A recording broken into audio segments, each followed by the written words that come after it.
Hello friends, homemade fish fry masala.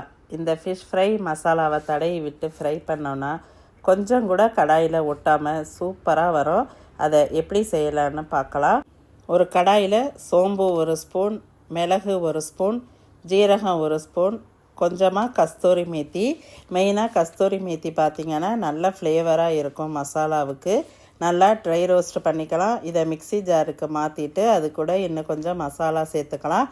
அரிசி மாவு 2 spoon, cornflour 2 spoon, chilli powder 1 spoon, Kashmiri chilli powder 1 spoon, மல்லித்தூள் 1 spoon. Chilli பவுடர்னால் உங்களோட காரத்துக்கு ஏற்ற மாதிரி சேர்த்துக்கோங்க. இதை நல்லா பவுடர் பண்ணிக்கலாம். இந்த ஹோம்மேட் ஃபிஷ் ஃப்ரை மசாலாவை ஒரு ஏர்டைட் கண்டெய்னரில் ஸ்டோர் பண்ணி வேணுங்கிறப்ப யூஸ் பண்ணிக்கலாம். நீங்களும் இந்த மாதிரி செஞ்சு வச்சிட்டிங்கன்னா ரொம்ப ஈஸியாக இருக்கும். டக்குன்னு போட்டு ஃபிஷ் ஃப்ரை பண்ணிக்கலாம். Fish fry masala ready. Fish fry பண்ணுறதுக்கு சங்கரா ஃபிஷ் தான் எடுத்திருக்கேன். இதுக்கு இன்னொரு மசாலா ரெடி பண்ணிக்கலாம். அதுக்கு மிக்ஸி ஜாரில் சின்ன வெங்காயம், இஞ்சி பூண்டு பேஸ்ட்டு, கொஞ்சமாக மல்லித்தலை, மஞ்சத்தூள், அரைச்சி வச்ச ஹோம்மேடு மசாலா, தேவையான அளவு உப்பு, லெமன் 1 புளிஞ்சு விட்டு இதை ஸ்மூத் பேஸ்ட்டாக அரைச்சி எடுத்துக்கணும்.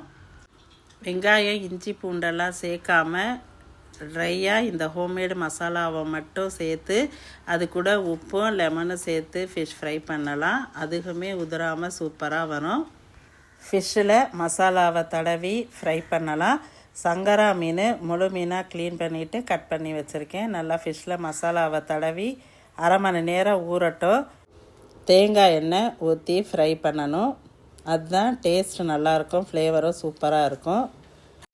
நீங்கள் இதுவரை தேங்காய் எண்ணெயில் ஃப்ரை பண்ணலை அப்படின்னா ஃப்ரை பண்ணி பாருங்கள், சூப்பராக இருக்கும். 2 மெத்தட்லையுமே நீங்கள் ட்ரை பண்ணி பாருங்கள், ரொம்பவே சூப்பராக வரும். நீங்கள் பார்த்தீங்கனாலே உங்களுக்கு தெரியும், மசாலாலாம் எண்ணெயிலே இல்லை, கடாயிலே இல்லாமல் நல்லா உதிராமல் சூப்பராக வந்திருக்கு. Fish fry ready. நீங்களும் ஹோம்மேடு ஃபிஷ் ஃப்ரை மசாலாவை ட்ரை பண்ணி பாருங்கள். செஞ்சு பார்த்து எப்படி வந்துச்சுன்னு கமெண்டில் சொல்லுங்கள். தேங்க்ஸ் ஃபார் வாட்சிங். பை.